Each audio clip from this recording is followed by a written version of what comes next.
ಬಾಲನಟಿಯಾಗಿ camera face ಮಾಡಿದ ಈ ಪುಟಾಣಿ ಕಲಾವಿದೆ ನಟನೆ ಶುರು ಮಾಡಿ ಈ ಹೊತ್ತಿಗೆ 10 ವರ್ಷಗಳೇ ಆಯಿತು. ಕನ್ನಡ ಕಿರುತೆರೆ ಹಾಗೂ ಸಿನಿಮಾ ಪ್ರೇಕ್ಷಕರಿಗೆ ಇವರು ಚಿರಪರಿಚಿತರು. ನಟನೆ ಜೊತೆ ಓದಿನಲ್ಲೂ ಮುಂದಿದ್ದಾರೆ. ಸದ್ಯ ಜೀ ಕನ್ನಡದ ಕರ್ಣ ಧಾರಾವಾಹಿಯಲ್ಲಿ ರಿಯಾ ಪಾತ್ರದಲ್ಲಿ ನಟಿಸ್ತಾ ಇರೋ ಅಂಕಿತಾ ಅವರು ಇವತ್ತು ನಮ್ಮ ಜೊತೆ ಇದ್ದಾರೆ. ಅವರ ಆಕ್ಟಿಂಗ್ ಆ್ಯಂಡ್ ಲೈಫ್ ಜರ್ನಿ ಬಗ್ಗೆ ಇವತ್ತಿನ ನಮ್ಮ ಕನ್ನಡ ಮೋಜೋ 360ಯ ಮಾತುಕತೆ. ನಮಸ್ಕಾರ. ನಮಸ್ತೆ. ಹೇಗಿದ್ದೀರಾ? ತುಂಬ ಚೆನ್ನಾಗಿದೆ. ನೀವು? ಚೆನ್ನಾಗಿದ್ದೀನಿ. ಸೊ ಓದಿನಲ್ಲೂ ಮುಂದಿದ್ದೀರಾ ಅಂತ ಹೇಳಿದೆ. ಮೊನ್ನೆ ಅಷ್ಟೇ PUC ಎಕ್ಸಾಮ್ ಮುಗಿಸಿದ್ದೀರಾ, 97% ತೊಗೊಂಡಿದ್ದೀರಾ ಬರೋಬ್ಬರಿ. ಸೊ ಹೇಗೆ ಸಾಧ್ಯ ಆಯಿತು ಇದು, ಅದು ನಟನೆ ಜೊತೆಯಲ್ಲಿ? ಅದೇ ಶೂಟಿಂಗ್ಸ್ ಕಂಟಿನ್ಯೂಸ್ ಆಗಿ ಇರಬೇಕಾದ್ರೆ ಶೂಟಿಂಗ್ ಮುಗಿಸ್ಕೊಂಡು ಮನೆಗೆ ಬಂದು ಓದಿರೋದು, ಇಲ್ಲಾಂದರೆ ಶೂಟಿಂಗ್ ಮಧ್ಯದಲ್ಲಿ ಗ್ಯಾಪ್ ಸಿಕ್ಕಿದಾಗಲೆಲ್ಲ ಓದ್ತಾ ಇದೆ. ಅದಕ್ಕಿಂತ ಹೆಚ್ಚಾಗಿ ಕನ್ಸಿಸ್ಟೆಂಟಾಗಿ ಅಟ್ಲೀಸ್ಟ್ ದಿನಕ್ಕೆ ಇಷ್ಟಾದರೂ ಓದಬೇಕು, ಇಷ್ಟು ಮುಗಿಸ್ಬೇಕು ಅನ್ನೋದಿತ್ತು. ಸೊ ಎವ್ರಿ ಡೇ ಟೈಮ್ ಸಿಕ್ಕಿದಾಗಲೆಲ್ಲ ಓದ್ತಿದ್ದೆ. ಅದು ಸ್ವಲ್ಪ ಹೆಲ್ಪ್ ಆಯಿತು. ಓಕೆ. ಸೊ ಕಂಟಿನ್ಯೂಸ್ ಆಗಿ ಶೂಟಿಂಗ್ ಇದ್ದಾಗೆಲ್ಲ ನೀವು ಬ್ರೇಕಲ್ಲಿ ಯಾವಾಗ ಬ್ರೇಕ್ ಸಿಗುತ್ತೋ ಅವಾಗೆಲ್ಲ ಓದ್ತಿದ್ರಿ ಅಂತ ಹೇಳಿದ್ರಿ. ಇನ್ನು ಬ್ರೇಕ್ ಇದ್ದಾಗ ಅಂದರೆ ಶೂಟಿಂಗ್ ಇಲ್ಲದೆ ಇರುವಾಗ ನಿಮ್ಮ ಸ್ಟಡಿ ಪ್ಲ್ಯಾನ್ ಹೇಗಿರ್ತಾ ಇತ್ತು? ಶೂಟಿಂಗ್ ಇಲ್ಲದೆ ಇರಬೇಕಾದ್ರೆ ಅಂದರೆ ಬೆಳಗ್ಗೆ ಬೇಗ ಎದೊಳೋದು ಅದೆಲ್ಲ ಏನು ಮಾಡ್ತಾ ಇರಲಿಲ್ಲ. ಶೂಟಿಂಗ್ ಇಲ್ಲ ಅಂದರೆ ಆರಾಮಾಗಿ ಒಂದು 9:30-10 ಗಂಟೆಗೆ ಎದೊಳ್ತಿದ್ದೆ. ಫಸ್ಟ್ ನಾನು ನನ್ನ ಮೈಂಡ್ನ ಸೆಟ್ ಮಾಡಬೇಕು, ನಾನು ಓದಬೇಕು ಅಂತ. ಏನೋ ಸುಮ್ಮನೆ ಓದೋಣ ಅಂತ ಕೂತ್ಕೊಂಡ್ರೆ ತಲೆಗೆ ಏನೋ ಹೋಗ್ತಾ ಇರಲಿಲ್ಲ. ನನಗೆ ಟೈಮ್ ತೊಗೊಂಡು ಆರಾಮಾಗಿ ತಿಂಡಿ ಅದು ಇದು ಎಲ್ಲ ಮಾಡಿಕೊಂಡು ಇವಾಗ ಓದಲೇಬೇಕು ಅಂತ ಟೈಮ್ ಸೆಟ್ ಮಾಡಿ ಕೂತ್ಕೊಂಡು ಒಂದ್ಸಲ ಕೂತಿದ ತಕ್ಷಣ ನಾನು ಹಾರ್ಸ್ ಆಗಲಿ ಇದಾಗಲಿ ಲೆಕ್ಕ ಇಟ್ಕೊಳ್ಳಲ್ಲ, ಇಷ್ಟು ಓದಬೇಕು ಅಂತ ಓದ್ತಾನೇ ಇರ್ತೀನಿ. ಆಮೇಲೆ ಒಂದು ಅಟ್ಲೀಸ್ಟ್ ಶೂಟ್ ಇಲ್ಲದಾಗ ಒಂದು 5 to 6 hours ಅಟ್ಲೀಸ್ಟ್ ಕೂತಿರ್ತೀನಿ ಓದೋಕ್ಕೆ. ಅದು ಬಿಟ್ಟು ಮಧ್ಯದಲ್ಲಿ ಊಟ ತಿಂಡಿ ಸ್ವಲ್ಪ ಸ್ಕ್ರೋಲ್ ಮಾಡೋದು ಅದು ಇದು ಎಲ್ಲ ಮಾಡ್ತೀನಿ. ಶೂಟಿಂಗ್ ಇಲ್ಲ ಅಂದರೆ 5 hours ಕಂಪಲ್ಸರಿ ಓದ್ತೀನಿ. ಓಕೆ. ಸೊ ಈಗ PUC ಮುಗ್ದಿದೆ, ಯಾವ ಡಿಗ್ರಿಗೆ ಅಡ್ಮಿಷನ್ ಆಯಿತು, ಯಾವ ಕಾಲೇಜಲ್ಲಿ?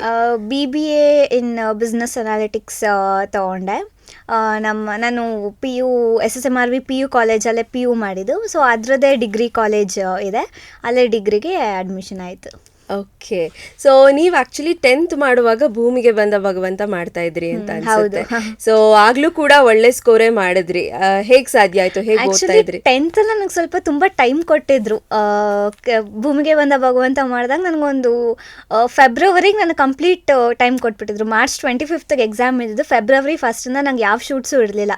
ಸೊ ನನಗೆ ತುಂಬ ದೊಡ್ಡ ಗ್ಯಾಪೇ ಇತ್ತು ಓದ್ಕೊಳಕ್ಕೆ, ಪ್ರಿಪೇರ್ ಮಾಡ್ಕೊಳಕ್ಕೆಲ್ಲ. ಆ್ಯಕ್ಚುಲಿ ಪ್ರೊಡ್ಯೂಸರ್ ತಾಂಡವ್ ಅಂತ, ತಾಂಡವಣ್ಣ. ಸೊ ಅವರು ನನಗೆ ಹಿಂಗೆ ಎಕ್ಸಾಮ್ ಶುರು ಆಗ್ತಾಯಿದೆ ಅಂತ ಹೇಳಿದ ತಕ್ಷಣ ಪ್ರಿಪ್ರೇಟ್ರೀಸ್ ಜಾನ್ವರಿಯಲ್ಲಿ ಒಂದು ಪ್ರಿಪ್ರೇಟ್ರಿ ಅದು ಸ್ವಲ್ಪ ಪ್ರಾಬ್ಲಮ್ ಆಯಿತು, ಡೇಟ್ಸು ಹಂಗೆ ಹಿಂಗೆ ಅಂತ. ಬಟ್ ಆಮೇಲೆ ಫುಲ್ ನನಗೆ ಫ್ರೀ ಮಾಡಿಕೊಟ್ಟು, ಡೇಟ್ಸ್ ಎಲ್ಲ ಫ್ರೀ ಮಾಡಿಕೊಂಡು ತುಂಬ ಅವಾಯ್ಡ್ ಮಾಡಿ ಚೆನ್ನಾಗಿ ಮ್ಯಾನೇಜ್ ಮಾಡಿಕೊಟ್ರು. ಆವಾಗ ಸ್ವಲ್ಪ ಓದೋಕ್ಕೆ ಟೈಮ್ ಇತ್ತು ನನಗೆ. 1.5 ತಿಂಗಳು ಗ್ಯಾಪ್ ಇತ್ತು, ಓದ್ಬೋದಿತ್ತು. ಕರ್ಣ ಸೀರಿಯಲ್ ಈಗ 12th ಎಕ್ಸಾಮ್ ಬರಿಬೇಕಾದ್ರೆ ಅಂತೂ ನನಗೆ ತುಂಬ ಹೆಕ್ಟಿಕ್ ಅಂತಲೇ ಹೇಳ್ಬೋದು. ಒಂದು ಶೂಟಿಂಗಿಗೆ ಹೋಗು, ಆಮೇಲೆ ಮನೆಗೆ ಬಾ, ಓದು, ನೆಕ್ಸ್ಟ್ ದಿನ ಎಕ್ಸಾಮ್ ಮುಗಿಸ್ಕೊಂಡಿದ ತಕ್ಷಣ ಮತ್ತೆ ಶೂಟಿಂಗ್ ಹೋಗು. ಎಕ್ಸಾಮ್ ಟೈಮಲ್ಲೇ ಅದನ್ನು ಸೀರಿಯಲ್ ನನ್ನ ಪಾತ್ರ ಎಂಟ್ರಿ ಆಗಿದ್ದು ಸೀರಿಯಲ್ಗೆ. ಸೊ ಅದು ಸ್ವಲ್ಪ ಹೆಕ್ಟಿಕ್ ಅನಿಸ್ತು ನನಗೆ. ಬಿಕಾಸ್ ಶೂಟಿಂಗ್ ಮುಗಿಸ್ಕೊಂಡು ಬಂದು ಮೈಂಡ್ ಸೆಟ್ ಮಾಡಿ ಕೂತ್ಕೊಂಡು ಓದಿ ಅದೆಲ್ಲ ಸ್ವಲ್ಪ ಕಷ್ಟ ಆಗ್ತಿತ್ತು. ಬಟ್ ಹಂಗೆ ನೋಡಿದ್ರೆ ಪರ್ಸೆಂಟೇಜ್ ವೈಸ್ ಅಲ್ಲಿ 94-95 ಅರೌಂಡ್ ಬಂದಿದ್ದು. ಬಟ್ ಈ ಸಲನೇ 10thಗಿಂತ ಜಾಸ್ತಿ ಪರ್ಸೆಂಟೇಜ್ PU ಅಲ್ಲೇ ಬಂತು. ಸೊ ಖುಷಿ ಇದೆ ಎರಡು ಇದರಲ್ಲೂ. ಓಕೆ. ಸೊ ಈಗ ನಾನು ಅದನ್ನೇ ಕೇಳೋಣ ಅಂತಿದ್ದೆ. ಕರ್ಣ ನೀವು ಒಪ್ಕೊಂಡಾಗ ಆಲ್ರೆಡಿ ನಿಮಗೆ ಎಕ್ಸಾಮ್ ಟೈಮ್ ಆಗಿತ್ತು ಅದು. ಸೊ ಕರ್ಣ ಸೀರಿಯಲ್ನ ನಿಮ್ಮ ರಿಯಾ ಪಾತ್ರ ಎಷ್ಟು special and obviously busy dates ಇದ್ದಿದ್ದರಿಂದ ಹೇಗೆ ಮ್ಯಾನೇಜ್ ಮಾಡಿದ್ರಿ ಅಂತ? ರಿಯಾ ಪಾತ್ರ ತುಂಬ ಸ್ಪೆಷಲ್, ಎಸ್ಪೆಷಲಿ ಕರ್ಣ ಸೀರಿಯಲೇ ತುಂಬ ಸ್ಪೆಷಲ್ ನನಗೆ. ಅಂದರೆ ನಾನು ಯೂಶಲಿ ಸೀರಿಯಲ್ಸ್, ನಾನು ಭೂಮಿಗೆ ಬಂದ ಭಗವಂತ ಮಾಡ್ಬೇಕಾದ್ರೆ ನನ್ನ ಸೀರಿಯಲ್ ಅದೊಂದೇ ನೋಡ್ತಾ ಇದ್ದಿದ್ದು. ಸೀರಿಯಲ್ಸ್ ಎಲ್ಲ ಅಷ್ಟು ನೋಡೋಲ್ಲ ನಾನು. ಟೈಮ್ ಸಿಕ್ಕಿದಾಗ ಬಿಗ್ ಬಾಸ್ ನೋಡ್ತಿದ್ದೆ ಅಷ್ಟೇ. ಅದು ಬಿಟ್ಟು TV ಸೀರಿಯಲ್ ಏನೂ ನೋಡ್ತಾ ಇರಲಿಲ್ಲ. ಕರ್ಣ ಟೆಲಿಕಾಸ್ಟ್ ಆದಾಗ ನಾನಾಗೆ ಕೂತು ಸೀರಿಯಲ್ ಚೆನ್ನಾಗಿದೆಯಲ್ಲ ಅಂತ, ಸ್ಟಾರ್ ಕ್ಯಾಸ್ಟಿಂಗ್ ಆಗಿರೋದು ಪ್ರತಿಯೊಂದು ನನಗೆ ತುಂಬ ಖುಷಿ ಆಯಿತು. ಸೊ ನಾನು ಪರ್ಸ್ನಲಿ ಇಷ್ಟಪಟ್ಟು ನೋಡ್ತಾ ಇದ್ದೆ ಅಂತ ಸೀರಿಯಲ್ ಅದು. ಸಡನ್ನಾಗಿ ಅದರಿಂದನೇ ಕಾಲ್ ಬಂದಾಗ ನನಗೆ ಪ್ರಿಪ್ರೇಟ್ರೀಸ್ ಬೇರೆ ಅವ್ರು ಕಾಲ್ ಮಾಡಿ ನೆಕ್ಸ್ಟ್ ವೀಕಿಂದ ಸ್ಟೇಟ್ ಪ್ರಿಪ್ರೇಟ್ರಿ ಇತ್ತು. ಅಂದರೆ ಎಷ್ಟೊಂದು ಸೀರಿಯಲ್ ಬಂತು, ಎಲ್ರಿಗೂ ಹೇಳಿದ್ದಾರೆ ಇಲ್ಲ ಎಕ್ಸಾಮ್ ಇದೆ 3 months ಆಗಲ್ಲ ಹಂಗೆ ಹಿಂಗೆ ಅಂತ. ಬಟ್ ಕರ್ಣ ಅಂದಾಗ ನಾನೇ ಕೂತ್ಕೊಂಡು ಯೋಚನೆ ಮಾಡಿ ನಾನೇ ಮನ್ಸು ಮಾಡಿದೆ, ನೋಡೋಣ ಒಂದ್ಸಲ ಹೋಗೋಣ ಏನಾಗುತ್ತೆ ಅಂತ ಅಂದ್ಕೊಂಡು ನಾನೇ ರಿಸ್ಕ್ ತೊಗೊಂಡಿದ್ದು, ಮಾಡೋಣ ಪರವಾಗಿಲ್ಲ ಅಂತ. ಅದು ಹಾಗೆ ಆಯಿತು. ಹೇಗೆ ಅಂದರೆ ಇವತ್ತು ಕಾಲ್ ಬಂತು, ನಾಳೆ ಹೋದೆ, ಮೀಟ್ ಮಾಡಿದೆ, ನೆಕ್ಸ್ಟ್ ದಿನವೇ ಶೂಟಿಂಗು. ಆ ಥರ ತುಂಬ ಬೇಗ ಆಗೋಗಿದೆ ಅದು ಪ್ರಾಸೆಸ್. ಬಟ್ ರೆಸ್ಪಾನ್ಸ್ ತುಂಬ ಚೆನ್ನಾಗಿದೆ. ಈಗ PU ರಿಸಲ್ಟ್ ಬಂದಮೇಲೆ ಆದ್ಮೇಲೆ ಅಂತೂ ಇವ್ರಿನ ಸೆಕೆಂಡ್ PUCನ ಪರವಾಗಿಲ್ಲ ಶೂಟಿಂಗ್ ಮಾಡ್ಕೊಂಡಾರೆ ಹಿಂಗೆ ಮಾಡ್ತಾ ಇದ್ದಾರಲ್ಲ ಅಂತ. ಅದು ಆ್ಯಕ್ಚುಲಿ ಕರ್ಣ ಬಂದ ಮೇಲೇ ಆ ರಿಯಾ ಪಾತ್ರಧಾರಿ ಜನ ಜಾಸ್ತಿ ಇಷ್ಟಪಟ್ಟು ರಿಯಾನ ಜಾಸ್ತಿ ಗುರ್ತಿಸೋಕ್ಕೆ ಶುರು ಮಾಡಿದ್ದು. ಸೊ ತುಂಬ ಖುಷಿ ಇದೆ. ಓಕೆ, ಸೊ ನೀವೀಗ ಹೇಳಿದ್ರಿ ಇನ್ನ ಸೆಕೆಂಡ್ PUನ ಅಂತ ಹೇಳಿ, ಅದು ಒಂಥರ ಖುಷಿ ವಿಷಯ. ಯಾಕಂದರೆ ಈಗ ತುಂಬ ಜನ ಸ್ಟ್ರಗಲ್ ಮಾಡ್ತಾ ಇರ್ತಾರೆ ಸೀರಿಯಲ್ ಅಥವಾ ಸಿನಿಮಾ ಬರಬೇಕು ಅಥವಾ ಇಂಡಸ್ಟ್ರಿಗೆ ಬರಬೇಕು ಅಂತ. You have started too early and ಒಳ್ಳೊಳ್ಳೆ ಪಾತ್ರಗಳು ಸಿಗ್ತಿದೆ. ಅದ್ರ ಬಗ್ಗೆ ಏನನ್ಸುತ್ತೆ? ಹೌದು, ಅದೇ ತುಂಬ ಬೇಗನೆ ಶುರು ಆಯಿತು ಈ ಆ್ಯಕ್ಟಿಂಗ್ ಕೆರಿಯರ್ ಏನಿದೆ. ನನಗೆ 7-8 ವರ್ಷ ಇದ್ದಾಗಲಿಂದ ಶುರು ಮಾಡಿದ್ದು. ಸೊ ಆಗ್ಲಿಂದನೂ ಆ್ಯಕ್ಟಿಂಗ್ ಮಾಡ್ಕೊಂಡು ಬಂದು ಅದು ಒಂದೊಂದು ಸ್ಟೇಜ್ ಅನ್ನೋ ಥರ ಆವಾಗ ಚೈಲ್ಡ್ ಆರ್ಟಿಸ್ಟಾಗಿ ಆಲ್ಮೋಸ್ಟ್ ಎಲ್ಲ ಮೂವೀಸಲ್ಲಿ ಮಾಡಿದ್ದು. ಅದಾದಮೇಲೆ ಕಾಗದ ಅಂತ ಒಂದು ಸಿನಿಮಾದಲ್ಲಿ ಲೀಡಾಗಿ ಮಾಡಿದೆ. ಅದು ಟೀನೇಜ್ ಕ್ಯಾಟಗರಿ ಲವ್ ಸ್ಟೋರಿ ಆಗಿತ್ತು. ಸೊ ಆ ಮೂವಿ ರಿಲೀಸ್ ಆದಮೇಲೆ ನನಗೆ ಬರೋವಂಥ ಪಾತ್ರಗಳಲ್ಲಿ ಸ್ವಲ್ಪ ಚೇಂಜಸ್ ಆಯಿತು. ಅಂದರೆ ಇವಾಗ ನನಗೆ ಯಾವುದೇ ಪಾತ್ರ ಬಂದರೂ ಅದಕ್ಕೆ ಆ ಪಾತ್ರಕ್ಕೆ ಸ್ಪೆಷಲ್ ಒಂದು ಬೇರೆ ತೂಕ ಇರುತ್ತೆ. ಅಂದರೆ ಆ ಕಥೆಲಿ ಏನೋ ಒಂದು ಮುಖ್ಯ ಏನಿರುತ್ತೆ, ಒಂದು ಮೇನ್ ಥಿಂಗ್ ಏನಿರುತ್ತೆ ಆ ಪಾತ್ರಕ್ಕೆ ಇರೋ ಥರ ಆ ರೀತಿ ಒಂದಷ್ಟು ಪಾತ್ರಗಳು ಬಂತು. ಮೂವೀಸ್ ಹಾಗೆ ಮಾಡ್ಕೊಂಡು ಹೋಗ್ತದೆ. ಬಟ್ ಸೀರಿಯಲಲ್ಲಿ ನೋಡ್ತಾ ಇದ್ವಿ ಅಂದರೆ ಯಾವುದು ಏನು ಅಂತ. ಸೀರಿಯಲ್ ಒಂದ್ಸಲ ಕಮಿಟ್ ಆದರೆ ಅದು ವರ್ಷಾನುಗಟ್ಲೆ ನಡೆಯುತ್ತೆ. ಸೊ ಅದರಲ್ಲಿ ಒಂದು ಸ್ವಲ್ಪ ನೋಡ್ಕೊಂಡು ಇದು ಮಾಡ್ಬೇಕಾದ್ರೆ ಕರ್ಣ ಬಂದಿದ್ದು ಸಿಕ್ಕಾಪಟ್ಟೆ ಖುಷಿ ಆಯಿತು. ಸೊ ಅದಕ್ಕೆ ಕರ್ಣನ ಚೂಸ್ ಮಾಡಿ ಅದ್ರ ಜೊತೆ ಏನೇನು ಬರ್ತದೆ ಆ ಪಾತ್ರಗಳಲ್ಲಿ ಅದರಲ್ಲೂ ಒಂದು ಸ್ವಲ್ಪ ಯೋಚನೆ ಮಾಡಿ ನೋಡಿ ತಗೋತಾ ಇರೋದು. ಸೊ ತುಂಬ ಖುಷಿ ಇದೆ, ಪಾತ್ರಗಳು ಬರ್ತಾ ಇರೋದು ನೋಡಿನೂ ತುಂಬ ಖುಷಿ ಇದೆ. ಹೆಂಗೆ ಅಂದರೆ ಕಷ್ಟ ಆ್ಯಕ್ಚುಲಿ ಚೈಲ್ಡ್ ಆರ್ಟಿಸ್ಟಾಗಿ ವರ್ಕ್ ಮಾಡ್ತಾ ಇರೋರು ಈ ಥರ ಯಾವ್ದಾದ್ರು ಮೇನ್ ಕ್ಯಾರೆಕ್ಟರ್ ಇರೋವಂಥದ್ದು ಅಥವಾ ಅದಕ್ಕೆ ಸ್ಪೆಷಲ್ ಕ್ಯಾರೆಕ್ಟರೈಸೇಷನ್ಸ್ ಇರೋ ಪಾತ್ರಗಳು ಸಿಗೋದು ಕಷ್ಟ. ಬಟ್ ಈಗ ಬರ್ತಾ ಇರೋ ಪಾತ್ರಗಳೆಲ್ಲ ನೋಡಿ ಖುಷಿ ಆಗ್ತಿದೆ. ಎಸ್, ಸೊ ನಟನೆ ಶುರು ಮಾಡಿ ಈ ಹೊತ್ತಿಗೆ 10 ವರ್ಷಗಳೇ ಆಯಿತು ಅಂತ ಹೇಳಿದೆ ನಾನಾಗಲೇ. ಸೊ 10 ವರ್ಷಗಳ ಹಿಂದೆ ಹೋದರೆ ನೀವು ಮೊದಲು ಕ್ಯಾಮ್ರಾ ಫೇಸ್ ಮಾಡಿದಂಥ ದಿನಗಳನ್ನ ನೆನೆಸ್ಕೊಳ್ಳೋದಾದರೆ, ಆರಂಭದ ದಿನಗಳನ್ನು. ವೆರಿ ಬಿಗಿನಿಂಗ್ ಅಂದರೆ ನಾನು ವೆಬ್ ಸೀರೀಸ್ ಮಾಡಿದೆ, ಕ್ರೀಮ್ ಬಿಸ್ಕೆಟ್ ಎಂಟರ್ಟೈನ್ಮೆಂಟ್ಸ್ ಅಂತ. ನಾನು ಸುರಸುಂದ್ರ ಅವಿನಾಶ್ ಅಣ್ಣ ಮತ್ತು ತೇಜು ಅಕ್ಕ ಅವರ ಒಂದು ಪ್ಲ್ಯಾಟ್ಫಾರ್ಮಲ್ಲಿ ಬಂದಿದ್ದು. ಆ ವೆಬ್ ಸೀರೀಸ್ ಆದಮೇಲೆ ನನಗೆ Chetan sir, director Chetan sir ನನಗೆ ಭರಾಟೆಯಲ್ಲಿ ಅವಕಾಶ ಕೊಟ್ಟರು. ತುಂಬ ಹೊಸಬ್ಳು, ಏನೂ ಇಲ್ಲ. ನನಗೆ ಫಸ್ಟ್ ಮೂವಿನೇ ಅಷ್ಟು ದೊಡ್ಡ ಮೂವಿ, ಅಷ್ಟು ದೊಡ್ಡ ಆ್ಯಕ್ಟರ್ಸ್. ಭರಾಟೆ ನೀವು ನೋಡಿರ್ಬೋದು, ಆ ಸ್ಟಾರ್ ಕ್ಯಾಸ್ಟಿಂಗ್ ಆಗಿರ್ಬೋದು, ಪ್ರಾಬ್ಲಿ ಇಂಡಸ್ಟ್ರಿಯಲ್ಲಿರೋಂಥ ಎಲ್ಲ ಆ್ಯಕ್ಟರ್ಸು ಆ ಮೂವಿಲಿದ್ದಾರೆ. ಅಷ್ಟು ದೊಡ್ಡ ಸ್ಟಾರ್ ಕ್ಯಾಸ್ಟಿಂಗು, ಅಷ್ಟು ಜನರ ಮಧ್ಯೆ ನನಗೆ ಅದೊಂದು ಅವಕಾಶ ಕೊಡಿ ತುಂಬ ಖುಷಿ ಆಯಿತು. ಫಸ್ಟ್ ಮೂವಿ ಅಂತೂ ತುಂಬ ಏನು ಹೊಸ ಎಕ್ಸ್ಪೀರಿಯನ್ಸ್ ನನಗೆ. ಎಷ್ಟೊಂದು ಸೀನ್ಗಳು ನನಗೆ ತುಂಬ ಕಷ್ಟ ಆಗಿದೆ. ಡೈರೆಕ್ಟರ್ ಸರ್ ಹೇಳಿರೋದು ಉಂಟು, ನನಗೆ ಅಳೋ ಸೀನ್ ಅಂದರೆ ನನಗೆ ಅಳೋದು ಬರ್ತಾನೆ ಇರಲಿಲ್ಲ. ಆವಾಗ ಏನೇ ಗ್ಲಿಸರಿನ್ ಹಾಕಿ ಏನೇ ಇದು ಮಾಡಿದ್ರು ಅಳ್ತಾನೆ ಇರಲಿಲ್ಲ ನಾನು. ಅಯ್ಯೋ ಅಳಮ್ಮ, ಯಾಕಮ್ಮ ಬಿಸಿಲಲ್ಲಿ ಹಿಂಗೆ ಮಾಡ್ತೀಯಾ ಅಂತ ಅವ್ರು ನನಗೆ ಅದೆಲ್ಲ ಹೇಳಿದ್ದು ಇನ್ನೂ ನೆನಪಿದೆ. ಸೊ ಫಸ್ಟ್ ಮೂವಿ ಒಳ್ಳೆ ಎಕ್ಸ್ಪೀರಿಯನ್ಸ್ ಮಾತ್ರ. ಎಷ್ಟೋ ಜನ ದೊಡ್ಡ ದೊಡ್ಡ ಆರ್ಟಿಸ್ಟ್ಗಳ ಪರಿಚಯ ಆಯಿತು. ಸೊ ತುಂಬ ಖುಷಿ ಇದೆ. ಸೊ ಅದು ನನ್ನ ಭರಾಟೆ ಫಸ್ಟ್ ಎಕ್ಸ್ಪೀರಿಯನ್ಸ್. ಅದಾದಮೇಲೆ ಹಾಗೆ ಮೂವೀಸ್, ಜಗ್ಗೇಶ್ ಅವ್ರದ್ದು ಕಾಳಿದಾಸ ಕನ್ನಡ ಮೇಷ್ಟ್ರು ಬಂತು. ಅದಾದಮೇಲೆ ಯುವರತ್ನ, ಕ್ರಾಂತಿ, ಹಂಗೆ ಮೂವೀಸ್ಗಳು ಮಾಡ್ಕೊಂಡು ಹೋದೆ. ಸೊ ಮೊದಲು ಕ್ಯಾಮ್ರಾ ಫೇಸ್ ಮಾಡಿದಂಥ ಅನುಭವದ ಬಗ್ಗೆ ಹೇಳಿದ್ರಿ. ಸೊ ಆಗಿದ್ದಂಥ ಆತಂಕಕ್ಕೂ ಈಗಿರುವಂಥ ಆತ್ಮವಿಶ್ವಾಸಕ್ಕೂ ವ್ಯತ್ಯಾಸ ಏನನ್ಸುತ್ತೆ? ತುಂಬ ವ್ಯತ್ಯಾಸ ಇದೆ. ಆಗ ಎಷ್ಟು ನರ್ವಸ್ ಆಗೋಗ್ತಿದ್ದೆ ಅಂದರೆ, ಭರಾಟೆ ಮಾಡಿದ್ಮೇಲಿಂದ ನನಗೆ ಅಲ್ಲಿ ಇದ್ದಿದ್ದು ಕ್ರ್ಯೂ ನೋಡಿ ನನಗೆ ಎಷ್ಟು ದೊಡ್ಡ ದೊಡ್ಡ ಆರ್ಟಿಸ್ಟು, ಅವಿನಾಶ್ ಸರ್ ಇದ್ದಾರೆ, ರವಿಶಂಕರ್ ಅವರು ಇದ್ದಾರೆ, ಸಾಯಿ ಕುಮಾರ್ ಸರು, ಅಯ್ಯಪ್ಪ ಅವರು, ಶ್ರೀಮುರಳಿ ಅವರು, ಶ್ರೀಲೀಲಾ ಅವರು, ಸಾಧು ಕೋಕಿಲ್ ಸರ್, ಒಂದು ದೊಡ್ಡ ಕ್ಯಾಸ್ಟ್. ನಾನು ಫಸ್ಟ್ ಟೈಮ್ ಅಷ್ಟೊಂದು ದೊಡ್ಡ ಆರ್ಟಿಸ್ಟ್ನ ನೋಡಿದೆ, ಅದು ಫಸ್ಟ್ ಟೈಮು. ಆವಾಗ ಸ್ವಲ್ಪ ತುಂಬ ನರ್ವಸ್ನೆಸ್ ಇತ್ತು ನನಗೆ. ಬಟ್ ಒಂದು ಸಲ ಅಷ್ಟು ಜನರ ಮಧ್ಯೆ ಕ್ಯಾಮ್ರಾ ಫೇಸ್ ಮಾಡಿ ಅಷ್ಟು ಜನರ ಮಧ್ಯೆ ಆ್ಯಕ್ಟಿಂಗ್ ಮಾಡಾದ್ಮೇಲೆ ನನಗೆ ಆಗ್ಲೇ ಎಲ್ಲ ಫಿಯರು ಅದು ಇದು ಏನೇನಿತ್ತು ಅಲ್ಲೇ ಹೋಗ್ಬಿಡ್ತು. ಅದಾದಮೇಲೆ ನನ್ನ ಕಾನ್ಫಿಡೆನ್ಸ್ ತುಂಬ ಚೆನ್ನಾಗಿ ಬಿಲ್ಡ್ ಆಯಿತು. ಅಂದರೆ ನೆಕ್ಸ್ಟ್ ಮೂವೀಸ್ ಮಾಡಿದೆ ನಾನು. ಜಗ್ಗೇಶ್ ಸರ್ ಜೊತೆ ಮಾಡಿದೆ, ಸತೀಶ್ ನಿನಾಸಮ್ ಅವ್ರ ಜೊತೆ ಮಾಡಿದೆ, ಡಾಲಿ ಧನಂಜಯ್ ಸರ್ ಜೊತೆ ಮಾಡಿದೆ. ಹೀಗೆ ಮಾಡ್ಕೊಂಡು ಹೋಗ್ತಾ ಏನಾಯಿತು, ಕಾನ್ಫಿಡೆನ್ಸ್ ತುಂಬ ಬಿಲ್ಡ್ ಆಯಿತು. ಇನ್ನು ಸೀರಿಯಲ್ ಮಾಡಾದ್ಮೇಲಂತೂ ನನ್ನ ಮೇಲೆ ನನಗೆ ಕಾನ್ಫಿಡೆನ್ಸ್ ಬಂದಿದೆ. ಆವಾಗ ನಾನು ಇವಾಗ ಏನೇ ಪಾತ್ರ ಕೊಟ್ಟರು I can give my best, ನಾನು ಟ್ರೈ ಮಾಡ್ಬೋದು, ನನಗೆ ಮಾಡೋಕ್ಕಾಗತ್ತೆ, ನಾನು ಮಾಡ್ತೀನಿ ಅಂತ ಒಂದು ಕಾನ್ಫಿಡೆನ್ಸ್ ಬಂದಿದೆ ಆವಾಗ. ಇವಾಗ ಕಾನ್ಫಿಡೆನ್ಸ್ ಇದೆ, ಏನೇ ಕೊಟ್ಟರು ಮಾಡ್ತೀನಿ, ನಾನು ಮಾಡಬಹುದು ಅಂತ. ಸೊ ತುಂಬ ವ್ಯತ್ಯಾಸ ಇದೆ. ಆವಾಗ ಇದ್ದಿದ್ದು ತುಂಬ ನರ್ವಸ್ ಆಗ್ತಿದ್ದೆ ಆವಾಗ ನಾನು ದೊಡ್ಡ ಸ್ಟಾರ್ ಜೊತೆ ಸ್ಕ್ರೀನ್ ಶೇರ್ ಮಾಡ್ಬೇಕಾರೆ. ಬಟ್ ಭರಾಟೆ ಆದಮೇಲೆ ನನಗೆ ಅದೊಂದು ನನ್ನಲ್ಲಿ ಇದ್ದಿದ್ದು ಅದೊಂದು ಆತಂಕ ಹೋಗಿದ್ದು. ಬಿಕಾಸ್ ಅಲ್ಲಿರೋರು ಅಷ್ಟು ಸಪೋರ್ಟಿವ್ ಆಗಿ ಇರ್ತಿದ್ರು. ಯಾರು ಕಿರಿಕಿರಿ ಮಾಡ್ಕೋತಾ ಇರಲಿಲ್ಲ, ಅಥವಾ ಏನು ಹುಡುಗಿ ಮಾಡೋದೇ ಇಲ್ವಲ್ಲ ಅನ್ನೋ ಥರ ಯಾರ್ದೂ ಇರಲಿಲ್ಲ. ಅಂದರೆ ಅಷ್ಟು ಹಂಬಲ್ ಆಗಿ ನೋಡಿ ಹಿಂಗೆ ಮಾಡು ಹಂಗೆ ಮಾಡು ಅಂತ. Srimurali sir he was very much friendly, very much humble. ತುಂಬ ಚೆನ್ನಾಗಿ ನೋಡ್ಕೊಂಡ್ರು. ಆ್ಯಕ್ಚುಲಿ ನಾನು ಒಬ್ಬಳೇ ಚಿಕ್ಕ ಹುಡುಗಿ ಅಲ್ಲಿ ಇದ್ದಿದ್ದು ಇಡೀ ಸೆಟ್ಟಲ್ಲಿ ಶೂಟಿಂಗ್ ನಡಿಬೇಕಾದ್ರೆ. ಅವರೆಷ್ಟು ಚೆನ್ನಾಗಿ ಇದು ಮಾಡ್ತಾಯಿದ್ರು ಅಂದರೆ ನಾನು ತುಂಬ ಚೆನ್ನಾಗಿ ಕೇರ್ ಮಾಡ್ತಾಯಿದ್ರು ಅವರು. ಸೊ ಅಲ್ಲೇ ನಂದು ನರ್ವಸ್ನೆಸ್ ಎಲ್ಲ ಕಡಿಮೆ ಆಗಿದ್ದು. Yes. So Shivanna, Appu sir, Daali Dhananjaya ಅವರು ಆ್ಯಂಡ್ ನಮ್ಮ ದರ್ಶನ್ ಸರ್, ರಚಿತಾರಾಮ್ ಅವರು ಇವ್ರ ಜೊತೆ ಎಲ್ಲ ಆ್ಯಕ್ಟ್ ಮಾಡಿದ್ದೀರಾ, ಪ್ರಮುಖ ನಟ ನಟಿಯರೊಂದಿಗೆ ಆ್ಯಕ್ಟ್ ಮಾಡಿದಂಥ ಆ ಅನುಭವದ ಬಗ್ಗೆ ಹೇಳೋದಾದರೆ?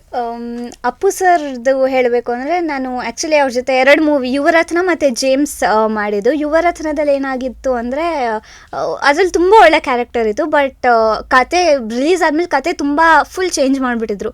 ಸೊ ಅವತ್ತು ಪ್ರೆಸ್ ಮೀಟ್ ದಿನಾನು ಹೇಳಿದರು ಅಪ್ಪು ಸರು, ಮಾಡಿದೆಯಾ ಅಲ್ವಾ ಅಂತ. ಅವಾಗ ಡೈರೆಕ್ಟರ್ ಸರ್ ಹೇಳಿದೆ ಅದು ಕಟ್ಟಾಗಿದೆ, ಅಂದರೆ ಕತೆ ತುಂಬ ಚೇಂಜ್ ಆಗಿದೆ ಅಂತ. ಬೇಜಾರಿದೆ, ಅದು ಸ್ಕ್ರೀನ್ ಮೇಲೆ ಬರ್ದಿಲ್ವಲ್ಲ. ಅಪ್ಪು ಸರ್ ಜೊತೆ ಡೈಲಾಗ್ ಇತ್ತು, ಅವ್ರ ಜೊತೆನೇ ಇರ್ತಿದ್ದೆ ಒಂದಷ್ಟು ಸೀನ್ಸಲ್ಲಿ ಅಂತೆಲ್ಲ.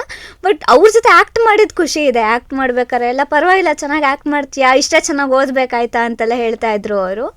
ಸೊ ಅದೊಳ್ಳೆ ಎಕ್ಸ್ಪೀರಿಯನ್ಸ್ ಇದೆ. ಇನ್ನು ಶಿವಣ್ಣ ಸರ್ದು ವೇದ ಮೂವಿ ಮಾಡಿದೆ. ವೇದದಲ್ಲಿ ನನ್ನ ಕ್ಯಾರೆಕ್ಟರ್ ಏನಿದೆ ಅದು ಅಬ್ನಾರ್ಮಲ್ ಹುಡುಗಿ ಕ್ಯಾರೆಕ್ಟರ್. ಅದರಲ್ಲಿ ಹರ್ಷ ಮಾಸ್ಟರ್ ತುಂಬ ಚೆನ್ನಾಗಿ ಹೇಳ್ಕೊಟ್ರು ಅದನ್ನು ಹೆಂಗೆ ಮಾಡಬೇಕು, ಹೆಂಗೆ ಪಾತ್ರನ ತೊಗೊಂಡು ಹೋಗಬೇಕು ಅಂತ. ಸೊ ನಂಗಲ್ಲಿ ಒಳ್ಳೆ ಟೀಮು ಇತ್ತು, ಒಳ್ಳೆ ಟೀಮು ಸಿಕ್ತು. ತುಂಬ ಖುಷಿನೇ ಆಯಿತು ಅದು ಮೂವಿ ಮಾಡಿ. ಇನ್ನು ಕ್ರಾಂತಿ ದರ್ಶನ್ ಸರ್ ಜೊತೆ ಮತ್ತು ರಚಿತಾರಾಮ್ ಅಕ್ಕನ ಜೊತೆ ಮಾಡಿದ್ದು. ದರ್ಶನ್ ಸರ್ ಅಂತೂ ದಿ ಮೋಸ್ಟ್ ಸ್ವೀಟೆಸ್ಟ್ ಪರ್ಸನ್ ಸೆಟ್ಟಲ್ಲಿ. ಎಲ್ಲರೂ ತುಂಬ ಚೆನ್ನಾಗಿ ಮಾತಾಡಿಸ್ಕೊಂಡು, ಎಸ್ಪೆಷಲಿ ನನ್ನ ತುಂಬ ರೇಗಿಸ್ಕೊಂಡು, ನಮ್ಮದು ಶೂಟಿಂಗ್ ಇದ್ದಾಗಲೆಲ್ಲ ನಮಗೆಲ್ಲ ಚಾಕ್ಲೇಟ್ಸು, ಹನಿ ಕೇಕ್ ಎಲ್ಲ ತೊಗೊಂಬಂದು ಕೊಡ್ತಾಯಿದ್ರು. And most of the time next ನೀನೇ ನನ್ನ ಹೀರೋಯಿನು ಅಂತೆಲ್ಲ ನನ್ನ ಹೀರೋಯಿನ್ ಲಿಲಿಪುಟ್ ಅಂತ ಕರೀತಾರೆ. ಸೊ ಎಲ್ಲೋದ್ರು ಲಿಲಿಪುಟ್ ಅಂತ ಕರ್ಕೊಂಡು ಆರಾಮಾಗಿ ತುಂಬ ಜಾಲಿಯಾಗಿ ಇರ್ತಿದ್ರು ಸರ್ ಸೆಟ್ಟಲ್ಲಿ. ಸೊ ಅಷ್ಟು ದೊಡ್ಡ ಆರ್ಟಿಸ್ಟ್ಗಳ ಜೊತೆ ಸ್ಕ್ರೀನ್ ಶೇರ್ ಮಾಡಿರೋದು ತುಂಬ ಖುಷಿ ಇದೆ. ಸೊ ಸಿನಿಮಾ ಜೊತೆಯಲ್ಲಿ ಸೀರಿಯಲ್ ಕೂಡ ಶುರು ಮಾಡಿದ್ದೀರಾ ಆ್ಯಂಡ್ ಎರಡೂ ಕಡೆ ಮಿಂಚ್ತಾ ಇದ್ದೀರಾ. ಸೊ ನಿಮ್ಮ ಪ್ರಕಾರ ಸಿನಿಮಾ ಮತ್ತು ಸೀರಿಯಲ್ ನಡುವೆ ನಿಮಗಿರುವಂಥ ವ್ಯತ್ಯಾಸಗಳೇನು ಅಂತ ಅನಿಸುತ್ತೆ? ಸೀರಿಯಲ್ ಅಂದರೆ ರೀಚ್ ಬೇಗ ಸಿಗತ್ತೆ. ಸಿನಿಮಾ ಅಂದರೆ ಒಂದು ಟೈಪ್ ಆಫ್ ಆಡಿಯನ್ಸ್ ಮಾತ್ರ ನೋಡ್ತಾರೆ. ಬಟ್ ಸೀರಿಯಲ್ ಅಂದರೆ ಮನೇಲಿರೋರೆಲ್ಲರೂ, ಇವಾಗ ಒಬ್ಬರು ಟಿ ವಿ ಹಾಕಿದ್ರೆ ಇನ್ನು ಬೇರೆಯವ್ರಿಗೆ ಆಪ್ಷನ್ನೇ ಇರೋಲ್ಲ, ಅವ್ರು ಹಾಕಿರೋದನ್ನೇ ನೋಡಬೇಕು. ಸೊ ಸೀರಿಯಲ್ ಅಂದರೆ ಪ್ರತಿಯೊಬ್ಬರು ನೋಡ್ತಾರೆ, ಬೇಗ ರೀಚ್ ಸಿಗತ್ತೆ. ಸಿನಿಮಾ ಅಂದರೆ ತುಂಬ ಟೈಮ್ ತೊಗೊಳತ್ತೆ ಕೂತ್ಕೊಳ್ಳೋಕ್ಕೆ ಜನರ ತಲೆಯಲ್ಲಿ. ಅದು ಒಂದು ಕ್ಯಾರೆಕ್ಟರ್ ಏನಾದರೂ ತುಂಬ ಜನರಿಗೆ ಇಷ್ಟ ಆದರೆ ನೆಕ್ಸ್ಟ್ ಲೆವೆಲಿಗೆ ಕರ್ಕೊಂಡು ಹೋಗ್ಬಿಡ್ತಾರೆ. ಬಟ್ ತುಂಬ ಟೈಮ್ ತೊಗೊಳತ್ತೆ ಸಿನಿಮಾದಲ್ಲಿ. ಬೇಗ ಪ್ಯಾಕಪ್ ಮಾಡಿಬಿಡ್ತಾರೆ, ಸೀರಿಯಲಲ್ಲಿ ರಾತ್ರಿ ಎಲ್ಲ ಶೂಟ್ ಮಾಡ್ತಾರೆ. ಮೇಜರ್ ಡಿಫ್ರೆನ್ಸ್ ಇದೆ, ಬೇಗ ರೀಚ್ ಸಿಗುತ್ತೆ, ಪ್ಯಾಕಪ್ ಟೈಮಿಂಗ್ಸು. ಅದು ಬಿಟ್ಟು ನಮ್ಗೆ ಆ್ಯಕ್ಟಿಂಗು ಅದು ಇದು ಎಲ್ಲ ಒಂದೇ ಇರುತ್ತೆ. ಬಟ್ ಸಿನಿಮಾದಲ್ಲಿ ಜಾಸ್ತಿ ಆ್ಯಕ್ಟರ್ಸ್ ಪರಿಚಯ ಆಗುತ್ತೆ, ಜಾಸ್ತಿ ಒಂದು ಒಳ್ಳೆ ಎಕ್ಸ್ಪೋಜರ್ ಸಿಗತ್ತೆ. ಸೊ ಭೂಮಿಗೆ ಬಂದ ಭಗವಂತ ಸೀರಿಯಲ್ ಬಗ್ಗೆ ಆಗಲೇ ಮಾತಾಡ್ತಾ ಇದ್ರಿ, ನೀವು ಅವಾಗಿನ್ನೂ 10th ಇದ್ರಿ ಅಂತ ಹೇಳಿ. ಸೊ ಆ ಸೀರಿಯಲ್ ಎಕ್ಸ್ಪೀರಿಯನ್ಸ್ ಬಗ್ಗೆ ಮಾತಾಡೋದಾದರೆ, ನಿಮ್ಮ ತಂದೆ ಪಾತ್ರ ನವೀನ್ ಕೃಷ್ಣ ಸರ್ ಪ್ಲೇ ಮಾಡ್ತಾ ಇದ್ರು. ಸೊ ಅವ್ರ ಜೊತೆ ನಟನೆ ಮಾಡಿದಂಥ ಅನುಭವದ ಬಗ್ಗೆ ಶೇರ್ ಮಾಡೋದು? ಭೂಮಿಗೆ ಬಂದ ಭಗವಂತ ನನಗೊಂಥರ ಆ್ಯಕ್ಟಿಂಗ್ ಸ್ಕೂಲ್ ಅಂತಲೇ ಹೇಳ್ಬೋದು. ಅಂದರೆ ನನ್ನ ಮೊದಲನೇ ಸೀರಿಯಲ್ ಅದು. ಅಷ್ಟು ದೊಡ್ಡ ಕಲಾವಿದ್ರ ಜೊತೆ ಸ್ಕ್ರೀನ್ ಶೇರ್ ಮಾಡಿದ್ದು ಸಿಕ್ಕಾಪಟ್ಟೆ ಖುಷಿ ಇದೆ. ಆ್ಯಕ್ಚುಲಿ ಅಲ್ಲಿ ಆ್ಯಕ್ಟ್ ಮಾಡಾದ್ಮೇಲೆ ನನಗೆ ಆ್ಯಕ್ಟಿಂಗ್ ಅಂದ್ರೆ ಏನು ಅಂತ ನೋಡಿದ್ದು, ಹೇಗೆ ಒಂದೊಂದು ವೇರಿಯೇಷನ್ಸ್ ಹೆಂಗೆ ಸೀನ್ಗಳಲ್ಲಿ ಹೆಂಗೆ ಬಿಲ್ಡ್ ಮಾಡ್ತಾರೆ, ಹೇಗೆ ಕ್ಯಾರೆಕ್ಟರೈಸೇಷನ್ ಅವ್ರದ್ದು ಹೇಗೆ ಫಾಲೋ ಮಾಡ್ತಾರೆ ಅನ್ನೋದೆಲ್ಲ. ಅಪ್ಪನ ಬಗ್ಗೆ ಹೇಳಬೇಕು ಅಂದರೆ ಫಸ್ಟು ತುಂಬ ಕ್ಲೋಸ್ ಅಪ್ಪ. ನಾನು ಸೀರಿಯಲ್ ಮುಗಿದ್ಮೇಲೂ ಹಾಗೆ ಇದೆ ನಮ್ಮ ಬಾಂಡಿಂಗ್ ಎಲ್ಲ. ಬಟ್ ಅವ್ರ ಜೊತೆ ಆ್ಯಕ್ಟಿಂಗ್ ಮಾಡಿ ನನಗೆ ಸಿಕ್ಕಾಪಟ್ಟೆ ಖುಷಿ ಇದೆ. ಅಂದರೆ ನನಗೆ ತುಂಬ ಪ್ರೌಡ್ ಫೀಲ್ ಆಗುತ್ತೆ ಅವ್ರ ಜೊತೆ ಸ್ಕ್ರೀನ್ ಶೇರ್ ಮಾಡಿರೋದು. ಸೆಟ್ಟಲ್ಲೂ ಅಷ್ಟೇ, ಆ್ಯಕ್ಟಿಂಗಲ್ಲಾಗಿರ್ಬೋದು ಅಥವಾ ಬೇರೆ ವಿಷಯಗಳಾಗಿರ್ಬೋದು ಎಲ್ಲದರಲ್ಲೂ ನನಗೆ ಗೈಡ್ ಮಾಡ್ತಾಯಿದ್ರು, ಎಲ್ಲನೂ ಹೇಳ್ಕೊಡ್ತಾಯಿದ್ರು. ತುಂಬ ಸ್ಪೆಷಲ್ ನನಗೆ ಅವರು. ಸೊ ಅವ್ರು ಯಾವಾಗಲೂ ಗ್ರೇಟ್ಫುಲ್ ಅವ್ರಿಗೆ. ಎಲ್ಲದರಲ್ಲೂ ತುಂಬ ಚೆನ್ನಾಗಿ ಗೈಡ್ ಮಾಡ್ಕೊಂಬಂದಿದ್ದಾರೆ. ಸೊ ಒಳ್ಳೆ ಬಾಂಡ್ ಇದೆ ನನಗೂ ಅಪ್ಪಂಗೂ. ಆಮೇಲೆ ಉಮೇಶ್ ತಾತ, ಕೃತಿಕಾ ಅವರು, ಕಾರ್ತಿಕ್ ಸಮಗಣ್ಣ ಎಲ್ಲರೂ ದೊಡ್ಡ ಆರ್ಟಿಸ್ಟೇ ಅಲ್ಲಿದ್ದು. ಸೊ ಪ್ರತಿಯೊಬ್ಬರಲ್ಲೂ ಒಂದೊಂದು ಕಲಿಯೋದು ತುಂಬ ಆಯಿತು. ಉಮೇಶ್ ತಾತ ಅವ್ರ ಸಿಂಪ್ಲಿಸಿಟಿ, ಅವ್ರಿಗೆ ಅಷ್ಟು ಏಜ್ ಆದ್ರೂ ಎಷ್ಟು ಆ್ಯಕ್ಟಿವ್ ಆಗಿರ್ತಾಯಿದ್ರು ಅಂದರೆ ಸೆಟ್ಟಲ್ಲಿ ನಮಗೆ ಒಂದು 8 ಗಂಟೆ ಆಗೋದ್ರೆ ಅಯ್ಯೋ ಪ್ಯಾಕಪ್ ಆದರೆ ಸಾಕು, ಹೋದ್ರೆ ಸಾಕು ಅಂತ ಅನಿಸಿತು. ಪಾಪ ಅವ್ರು ಇಲ್ಲಿವರೆಗೂ ನನಗೆ ಲೇಟ್ ಆಯಿತು, ನನ್ನ ನನಗೆ ಕಳಿಸ್ಕೊಡಿ ಅಂತ ಕೇಳಿದವರೇ ಎಲ್ಲ. ಪ್ರಾಬ್ಲಿ ಆ ಪೇಷನ್ಸ್ ಎಲ್ಲ ಅವರಿಂದನೇ ನಾವು ಕಲಿಬೇಕು.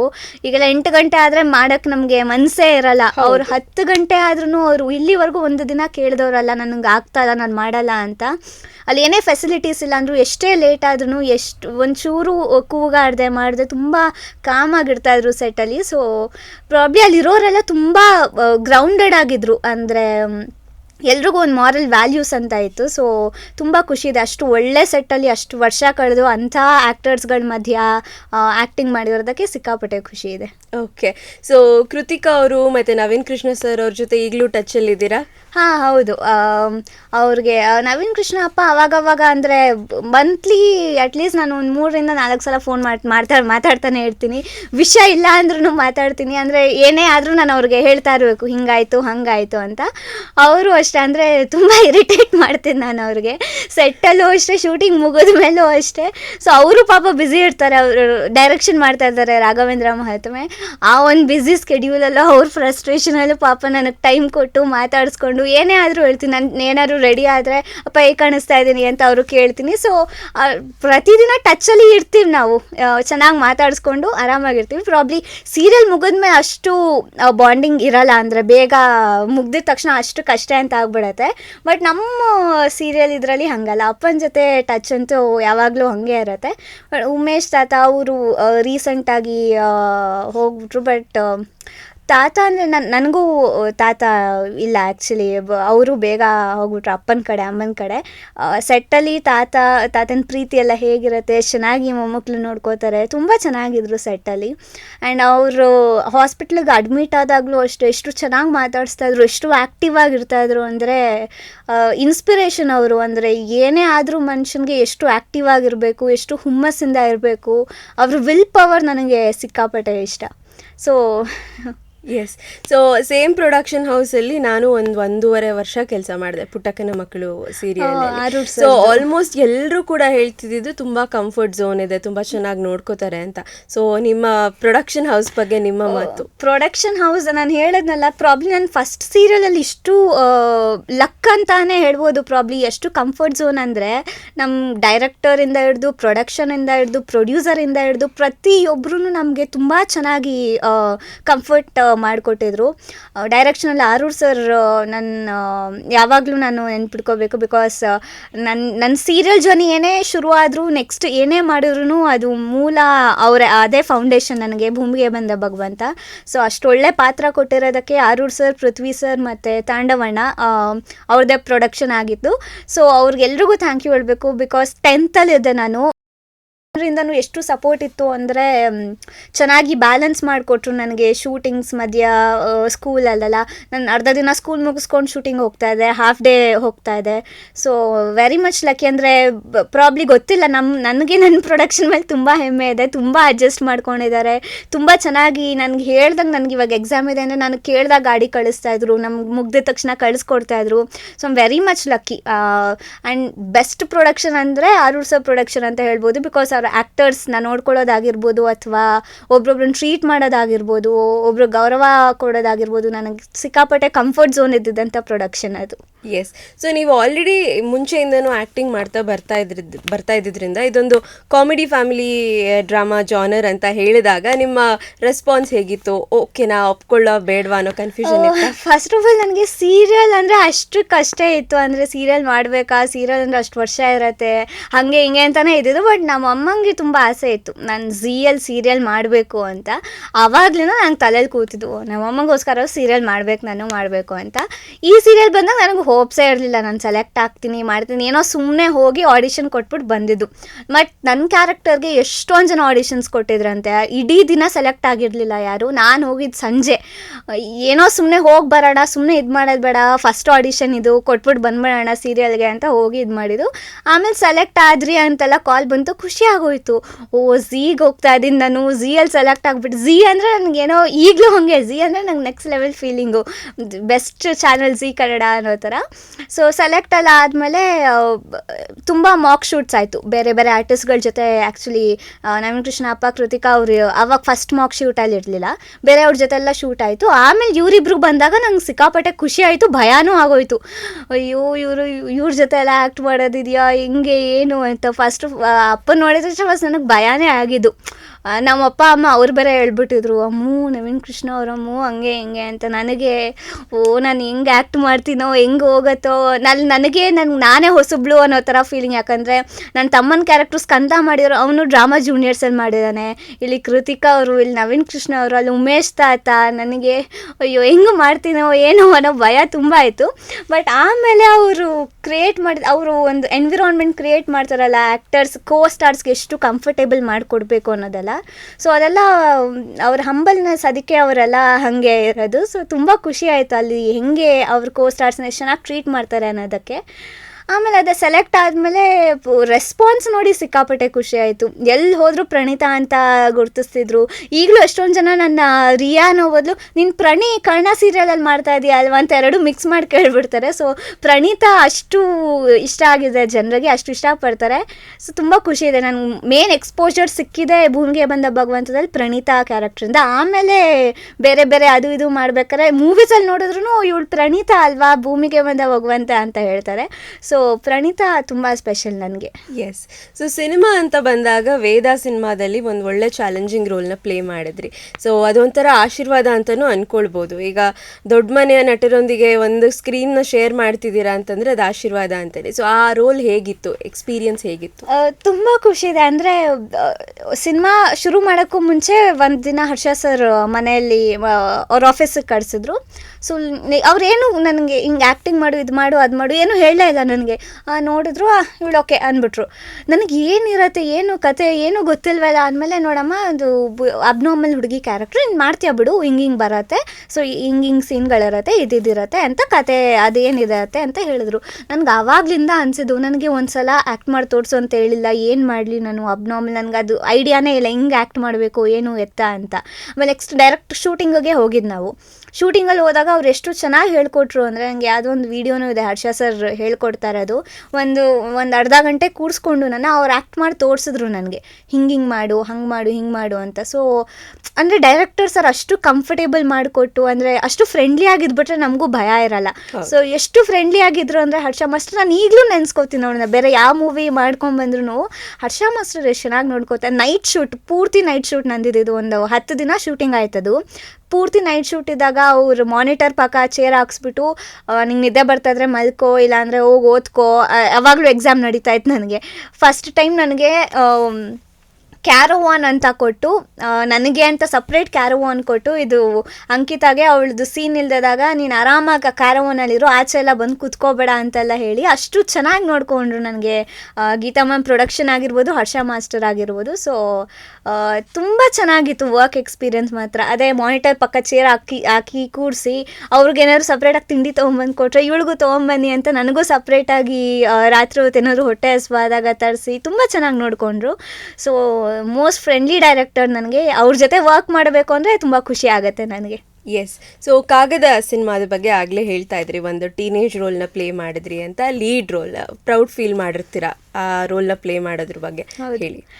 ರಂಜಿತ್ ಕುಮಾರ್ ಗೌಡ ಅವರು ಡೈರೆಕ್ಟರ್. ಅದಕ್ಕೆ ಫಸ್ಟು ಲೀಡ್ ಅಂದಿದ ತಕ್ಷಣ ನನಗನ್ಸಿದ್ದು, ಈಗಲೇ ಲೀಡಾ, ಹೆಂಗೆ ನನ್ನನ್ನು ಹೆಂಗೆ ಲೀಡಾಗಿ ತೊಗೋತಾರೆ, ನಾನು ಹೆಂಗೆ ಸೂಟ್ ಆಗ್ತೀನಿ ಹಂಗೆ ಅಂತ. ಬಟ್ ಆಮೇಲೆ ಕತೆ ಕೇಳಾದ್ಮೇಲೆ ಗೊತ್ತಾಯ್ತು ಟೀನೇಜ್ ಲವ್ ಸ್ಟೋರಿನೇ. ಅಂದರೆ ಚಿಕ್ಕವರೇ ಇರ್ತಾರೆ ಅಲ್ಲಿ ಎಲ್ಲರೂ, ಯಾರು ದೊಡ್ಡವ್ರ ಥರ ಏನಿಲ್ಲ ಅಂತ. ಆ್ಯಂಡ್ ಕ್ಯಾರೆಕ್ಟರ್ ಹೇಳಿದಾಗ ಮುಸ್ಲಿಂ ಕ್ಯಾರೆಕ್ಟರ್ ಆಯೇಷಾ ಅಂತ ಕ್ಯಾರೆಕ್ಟರ್ ಪ್ಲೇ ಮಾಡಿದ್ದು. ಸೊ ಸ್ವಲ್ಪ ಚಾಲೆಂಜಿಂಗ್ ಆಗಿ ಇತ್ತು. ಈ ಕಡೆ ಮುಸ್ಲಿಂ ಕ್ಯಾರೆಕ್ಟರ್, ಮಧ್ಯ ಉರ್ದು ಡೈಲಾಗ್ಸ್ ಎಲ್ಲ ಆಯಿತು.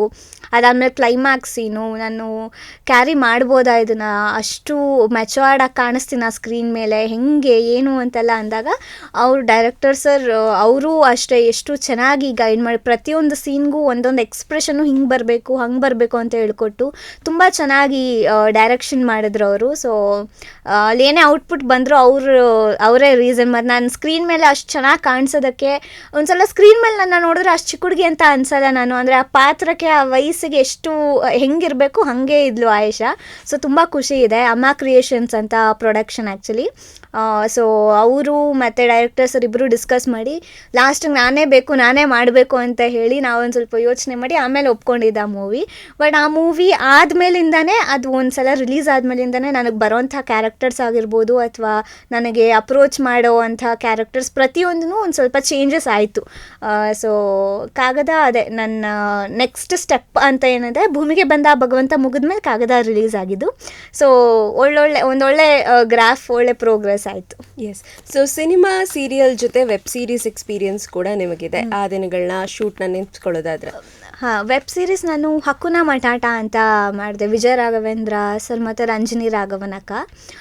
ವೆಬ್ ಸೀರೀಸ್ ಅಂದರೆ ನನಗೆ ಸಿಕ್ಕಾಪಟ್ಟೆ ಖುಷಿ ವೆಬ್ ಸೀರೀಸ್. ಅಲ್ಲೂ ಡೈರೆಕ್ಟರ್ಸ್ ನನಗೆಲ್ಲ ಕಡೆ ಒಳ್ಳೆ ಫ್ರೆಂಡ್ಲಿ ಡೈರೆಕ್ಟರ್ಸ್ ಸಿಕ್ಕಿದ್ದಾರೆ. ಸೊ ಅಲ್ಲೂ ನಮಗೆ ಪಿಜ್ಜಾ, ಮಿಲ್ಕ್ ಶೇಕ್ ಅದು ಇದು ಎಲ್ಲ ಕೇಳ್ದಂಗೆಲ್ಲ ಡೈರೆಕ್ಟರ್ ಸರ್ ತರಿಸ್ಕೊಡ್ತಾಯಿದ್ರು. ಆ್ಯಂಡ್ ವಿಜಯ ರಾಘವೇಂದ್ರ ಸರ್ ಅಷ್ಟೇ, he is very much friendly. ಎಲ್ರಿಗೂ ಗೊತ್ತು, ಆರಾಮಾಗಿ ಸೆಟ್ಟಲ್ಲಿ ನಾವು ಎಷ್ಟು ಜಾಲಿ ಮಾಡ್ಕೊಂಡು ಎಷ್ಟು ಆರಾಮಾಗಿ ಇರ್ತಿದ್ವಿ. ತುಂಬ ಚೆನ್ನಾಗಿ ನೋಡ್ಕೋತಾ ಇದ್ರು. ನಾನು ಮತ್ತು ಇನ್ನೊಂದು ಹುಡುಗಿ ಇದ್ವಿ ಆ ವೆಬ್ ಸೀರೀಸಲ್ಲಿ. ಸೊ ಒಂದು 5 ದಿನ ಶೂಟ್ ಆಯ್ತೇನೋ ಅಷ್ಟೇ, ಬಟ್ ದಿನಕ್ಕೆ ತುಂಬ ಸೀನ್ಸ್ಗಳು ಮಾಡ್ತಾಯಿದ್ರು. ವೆಬ್ ಸೀರೀಸ್ ಒಂದು ಒಳ್ಳೆ ಎಕ್ಸ್ಪೀರಿಯನ್ಸ್ ಆ್ಯಕ್ಚುಲಿ. ಅಂದರೆ ಕತೆ ಕೂಡ ತುಂಬ ಇಂಟ್ರೆಸ್ಟಿಂಗ್ ಆಗಿತ್ತು. ಅದು ಒಂದು ಸಸ್ಪೆನ್ಸ್ ಕತೆ. ಮತ್ತು ಅಲ್ಲೂ ರಂಜನಿ ರಾಘವನಕ್ಕ ನನಗೆ ಆ್ಯಕ್ಚುಲಿ ಸಿಕ್ಕಾಪಟ್ಟೆ ಇಷ್ಟ. ಕನ್ನಡತಿ ಸೀರಿಯಲಲ್ಲಿ ರಂಜನಿ ರಾಘವನಕ್ಕ ಮತ್ತು ಕಿರಣ್ ರಾಜ್ ಅವರಿಬ್ಬರು ಕಾಂಬಿನೇಷನ್ ನನಗೆ ಸಿಕ್ಕಾಪಟ್ಟೆ ಇಷ್ಟ. ಅವರಿಬ್ರಿಗೋಸ್ಕರ ನಾನು ಆ ಸೀರಿಯಲ್ ನೋಡ್ತಾ ಇದ್ದೆ. ಎಸ್ಪೆಷಲಿ ಕಿರಣ್ ರಾಜ್ ಅವ್ರನ್ನ ನೋಡಬೇಕು ಅಂತ ನೋಡ್ತಾ ಇದ್ದೆ. ಸೊ ಅವ್ರ ಜೊತೆ ಎಲ್ಲ ವರ್ಕ್ ಮಾಡಬೇಕಾದ್ರೆ ಸಿಕ್ಕಾಪಟ್ಟೆ ಖುಷಿ ಆಯಿತು. ಎಸ್. ಸೊ ಫಾರ್ಮ್ಯಾಟ್ ಸ್ವಲ್ಪ ಚೇಂಜ್ ಆಗುತ್ತೆ ಅಥವಾ ಅದನ್ನು ತಗೊಳ್ಳೋಂಥ ರೀತಿಗಳ ಪಿಕ್ಚರೈಸೇಷನಿಂದ ಹಿಡಿದು ಪ್ರತಿಯೊಂದು ಚೇಂಜ್ ಆಗುತ್ತೆ. ಸೊ ಅದರಲ್ಲಿ ಏನಾದರೂ ಬೇರೆ ಇರೋದನ್ನ, ಅಂದರೆ ಡಿಫ್ರೆನ್ಸ್ ಇರೋದನ್ನು ಗುರುತಿಸಿದ್ರಾ ನೀವು? ವೆಬ್ ಸೀರೀಸ್ ಅಲ್ಲ? ಹಾಂ, ವೆಬ್ ಸೀರೀಸಲ್ಲಿ ಹೌದು, ಕ್ಯಾಮ್ರಾ ಏನಿದೆ ಅಥವಾ ಲೈಟಿಂಗ್ಸ್ ಇದಾಗಿರ್ಬೋದು ಅಥವಾ ಕ್ಯಾಮ್ರಾ ಇದಾಗಿರ್ಬೋದು ಪ್ರತಿಯೊಂದು ಬೇರೆ ಅಲ್ಲಿ ಇದ್ದಿದ್ದು. ಬಟ್ ಡೈಲಾಗ್ಸ್ ಆಗಿರ್ಬೋದು ಅಥವಾ ಸ್ಕ್ರೀನ್ ಪ್ಲೇ ಆಗಿರ್ಬೋದು ಅಲ್ಲಿ ಕಂಪ್ಲೀಟ್ ಡಿಫ್ರೆಂಟಾಗಿ ಮಾಡ್ತಾರೆ. ಮೂವೀಸ್, ಸೀರಿಯಲ್ಸಲ್ಲಿ ಮಾಡೋ ಥರ ಮಾಡಲ್ಲ. ಒಂದೊಂದು ಸೀನ್ ಏನಾದ್ರು ತುಂಬ ಇಂಪಾರ್ಟೆಂಟ್ ಅಂದಾಗ ಅದಕ್ಕೆ ಮಾಡುವಂತಹ ಪಿಕ್ಚರೈಸೇಷನ್ ಡಿಫ್ರೆಂಟ್ ಆಗಿರುತ್ತೆ. ಬಟ್ ತುಂಬ ಟೈಮ್ ತೊಗೋತಾರೆ ಆ್ಯಕ್ಚುಲಿ ವೆಬ್ ಸೀರೀಸ್ ಮಾಡ್ಬೇಕಾರೆ. ಒಂದೊಂದು ಸೀನು ಹೀಗೆ ಬರಬೇಕು ಹಾಗೆ ಬರಬೇಕು ಅಂತ. ಆ್ಯಂಡ್ ನಮ್ಗೆ ಯೂಶ್ವಲಿ ಎಲ್ಲ ಪ್ಲ್ಯಾಟ್ಫಾರ್ಮಲ್ಲೂ ಸಿಗೋಲ್ಲ. ಆ ಒಂದು ಆ್ಯಪ್ನ ಡೌನ್ಲೋಡ್ ಮಾಡಿ ಅದಕ್ಕೆ ಸಬ್ಸ್ಕ್ರೈಬ್ ಮಾಡಿ ಅಲ್ಲಿ ಮಾತ್ರ ಸಿಗತ್ತೆ. ಸೊ ವೆಬ್ ಸೀರೀಸ್ ಕ್ಲಿಕ್ ಆದರೆ ಮಾತ್ರ ಅದು ಅದ್ರ ರೆಸ್ಪಾನ್ಸ್ ನೆಕ್ಸ್ಟ್ ಲೆವೆಲಲ್ಲಿರುತ್ತೆ. ಅದು ಟಾಕೀಸ್ ಆ್ಯಪಲ್ಲಿ ರಿಲೀಸ್ ಆಗಿದ್ದು. ಸೊ ಎಷ್ಟೊಂದು ಜನ ಅದನ್ನು ನೋಡಿದಾಗ ಆ ವೆಬ್ ಸೀರೀಸ್ ಆದಮೇಲೂ ಕೂಡ ಎಷ್ಟೊಂದು ಒಳ್ಳೆ ರೆಸ್ಪಾನ್ಸ್ ಬಂತು. ಅಂದರೆ ತುಂಬ ಚೆನ್ನಾಗಿದೆ, ಆ್ಯಪಲ್ಲಿ ಚೆನ್ನಾಗಿರೋದೇ ನಿಮ್ಮದು ವೆಬ್ ಸೀರೀಸ್, ತುಂಬ ಇಂಟ್ರೆಸ್ಟಿಂಗ್ ಆಗಿದೆ ಅಂತೆಲ್ಲ ಹೇಳಿದ್ರು. ಸೊ ಫಾರ್ಮ್ಯಾಟ್ ಅದೇ ಕಂಪ್ಲೀಟ್ ಸೀರಿಯಲ್ ಸಿನಿಮಾಗಿಂತ ಅಲ್ಲಿ ಡೈರೆಕ್ಷನ್ ಎಲ್ಲ ಸ್ವಲ್ಪ ಡಿಫ್ರೆಂಟ್ ಆಗಿರುತ್ತೆ. ಎಸ್. ಸೊ ಕನ್ನಡ ಕಿರುತೆರೆ, ಬೆಳ್ಳಿತೆರೆ ಆಯಿತು, ಈಗ ಹಿಂದಿ ಸಿನಿಮಾ ಕಡೆನೂ ಮುಖ ಮಾಡಿದ್ದೀರಿ ಅಂತ ಮಾಹಿತಿ ಇದೆ. ಅದ್ರ ಬಗ್ಗೆ ಹೇಳೋದಾದ್ರೆ? ಹಿಂದಿಯಲ್ಲಿ ಸೆಪ್ಟೆಂಬರ್ 21 ಅಂತ ಇವಾಗ ಅದು ರಿಲೀಸಿಗೆ ರೆಡಿ ಇದೆ ಆ ಮೂವಿ. ಸೊ ಅದೊಂದು award based movie, complete content oriented. ಅದು ಪ್ರಿಯಾಂಕ ಉಪೇಂದ್ರ ಮ್ಯಾಮ್ ಕೂಡ ಅವ್ರ ಜೊತೆ ಮಾಡಿದ್ದೀನಿ ನಾನು. ಅದು ಬಿಟ್ಟರೆ ಸರೋಜಿನಿ ಅಂತ, ಅದು ಹಿಂದಿ ಮೂವಿ. ಅದರಲ್ಲಿ ಒಂದು ಒಳ್ಳೆ ಪಾತ್ರ, ಸರೋಜಿನಿ ನಾಯ್ಡು ಮ್ಯಾಮ್ ಬಯೋಪಿಕ್ ಅದು ಆ್ಯಕ್ಚುಲಿ. ಸೊ ಅದರಲ್ಲಿ ತುಂಬ ಒಳ್ಳೆ ಪಾತ್ರ ತುಂಬ ಖುಷಿ, ನನಗೆ ತುಂಬ ಪ್ರೌಡ್ ಫೀಲ್ ಇದೆ ಆ ಒಂದು ಪಾತ್ರನ ನಾನು ರೆಪ್ರೆಸೆಂಟ್ ಮಾಡ್ತಾ ಇದ್ದೀನಿ ಅನ್ನೋದಕ್ಕೆ. ಬಿಕಾಸ್ ಸರೋಜಿನಿ ನಾಯ್ಡು ಮ್ಯಾಮ್ ಅವರ ಬಯೋಪಿಕ್ಕಲ್ಲಿ ಅವರ ಕತೆ ಏನು ಶುರು ಆಗುತ್ತೆ ನನ್ನಿಂದನೇ ಶುರು ಆಗೋದು. ಅಂದರೆ ಆ ಒಂದು ಏಜಿಂದನೇ ಶುರು ಆಗೋದು. ಸೊ ಆ ಏಜಲ್ಲಿ ಅವ್ರಿಗೆ ಪ್ರೆಷರ್ ಹೆಂಗಿತ್ತು, ಅವ್ರು ಎಂತಕ್ಕೆ ಒಂದೊಂದು ಡಿಸಿಷನ್ಸ್ನ ಹೆಂಗೆ ತೊಗೊಂಡ್ರು, ಅವ್ರ ಮೈಂಡ್ಸೆಟ್ ಆಗಲೇ ಎಷ್ಟು ಮೆಚೋರ್ಡ್ ಆಗಿದ್ರು ಅನ್ನೋದನ್ನೆಲ್ಲ ತುಂಬ ಚೆನ್ನಾಗಿ ಪಿಕ್ಚರೈಸೇಷನ್ ಮಾಡಿದ್ದಾರೆ. ತುಂಬ ಹೆಮ್ಮೆ ಇದೆ ಅವ್ರನ್ನ ನಾನು ರೆಪ್ರೆಸೆಂಟ್ ಮಾಡ್ತಾ ಇದ್ದೀನಿ ಅನ್ನೋದಕ್ಕೆ. ಆ್ಯಂಡ್ ಅದು ಹಿಂದಿಯಲ್ಲಿ ಮೊದಲನೇ ಡೆಬ್ಯೂ ಅದು ನಂದು. ನಾನು ವೆಯ್ಟ್ ಮಾಡ್ತಾ ಇದ್ದೀನಿ ಅದ್ರ ರಿಲೀಸ್ಗೆ. ಸೊ ಅದು ಪ್ರೋಗ್ರೆಸ್ಸಲ್ಲಿದೆ. ಅಂದರೆ ಆಲ್ಮೋಸ್ಟ್ ಡಬ್ಬಿಂಗ್ ಎಲ್ಲ ಮುಗ್ದಿದೆ, ಟ್ರೇಲರ್ ಕೂಡ ರಿಲೀಸ್ ಆಗಿದೆ. ಹಿಂದಿಯಲ್ಲಾಗಿದೆ, ಕನ್ನಡದಲ್ಲಿ ಯಾವಾಗ ಏನು ಅನ್ನೋದು ಅಪ್ಡೇಟ್ಸ್ ಕೊಡ್ತಾರೆ. ಓಕೆ.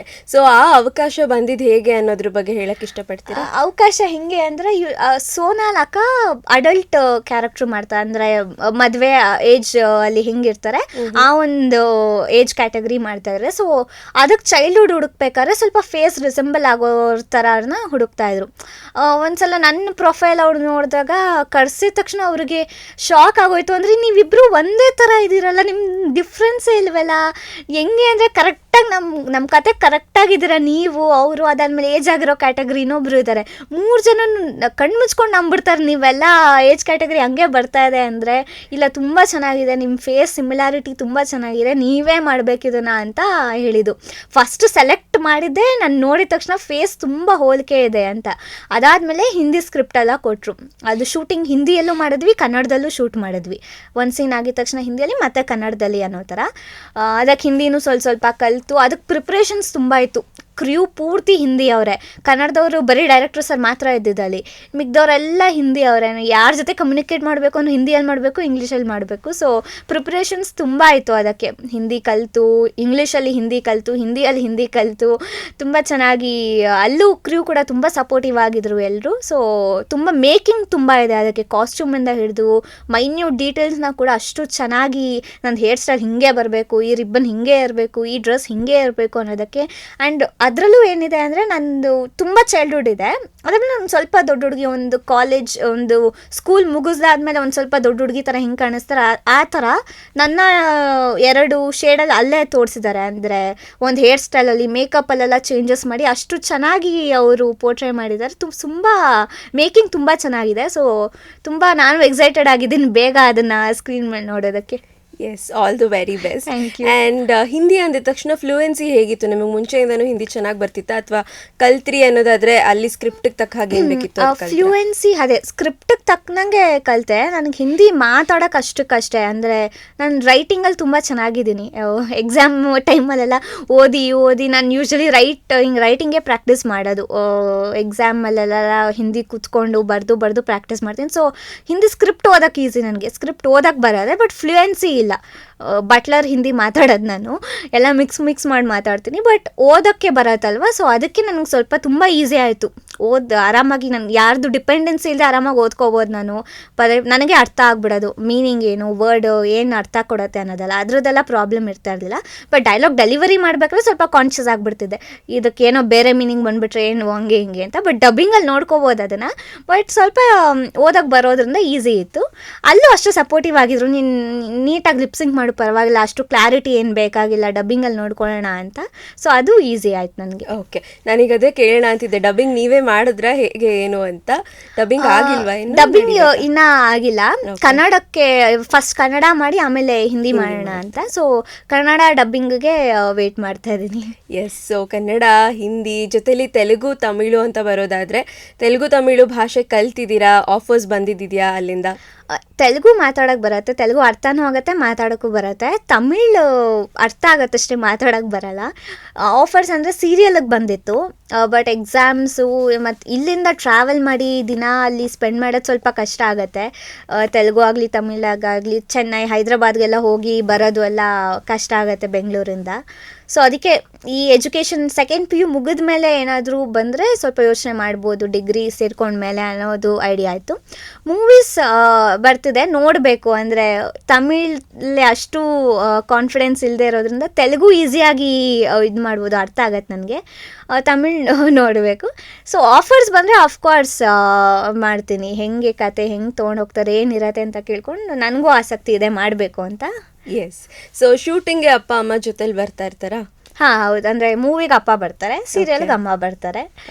ಸೀರಿಯಲ್ ಅಂದರೆ ಒಂದೇ ಕಡೆ ಇರುತ್ತೆ, ಸೊ ಅಮ್ಮಂಗೆ ಈಸಿ ಆಗುತ್ತೆ. ಮೂವೀಸ್ ಅಂದರೆ ಹೊಸ ಜಾಗ, ಹೊಸ ಜನ, ಸೊ ಎಲ್ಲದಕ್ಕೂ ಅಪ್ಪ ಬರ್ತಾರೆ. ಒಬ್ಬಳೇ ಅಂತೂ ಹೋಗಲ್ಲ, ಅಪ್ಪ ಅಮ್ಮ ಇಬ್ಬರಲ್ಲಿ ಯಾರಾದರೂ ಒಬ್ಬರು ಇರಲೇಬೇಕು. ಓಕೆ, ಸೊ ಇದೆಲ್ಲ ಆಗಬೇಕು, ಇಷ್ಟೆಲ್ಲ ಆಗಬೇಕು, ನಿಮ್ಮ ಜರ್ನಿ 10 years ಇಷ್ಟು ಸಕ್ಸಸ್ಫುಲ್ಲಾಗಿ ಬರಬೇಕು ಅಂದರೆ ಅಪ್ಪ ಅಮ್ಮ ಕಾರಣ. ಸೊ ನಿಮ್ಮ ತಂದೆ ತಾಯಿ, ಒಡ ಹುಟ್ಟಿದವ್ರ ಬಗ್ಗೆ ಹೇಳಿ. ನನ್ನ ತಮ್ಮ ಒಬ್ಬ ಇದ್ದಾನೆ, ಚಿಕ್ಕವನವನಿನ್ನ, ಇವಾಗ 4th standard.